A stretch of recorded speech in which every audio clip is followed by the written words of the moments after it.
மனித பிறவி பெற்றதின் பயன் புலனின்பச் சுகங்களுக்காகத்தான் வாழ வேண்டுமா? அதாவது பிழைப்புக்காகத்தான் வாழ்கின்றோமா? அல்லது இறைவனின் தனிப்பெரும் அருளினை உணர்ந்து அவர் அருளால் உயிர் நலப் பணிகளை புரிந்து அவரோடு கலந்து பேரின்பம் அடைவதற்காக வாழ்ந்து கொண்டிருக்கின்றோம்? சிந்திப்போம். எனவே அறிவன அறிந்து பசித்திருப்போம், தவிர்வன தவித்து தனித்திருப்போம், செய்வன செய்து விழித்திருப்போம், நம்முடைய குணக்குறைகளை நீக்குவோம், குணநலன்களை பெருக்குவோம், சான்றோர் நலனை போற்றுவோம்.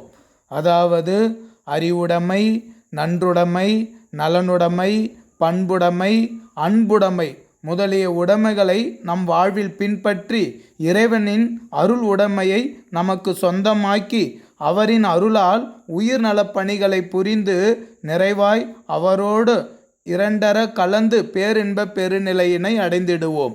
இதுவே மனித பிறவி பெற்றதின் பயனாகும். ஊக்கம் திரு அருட்பா.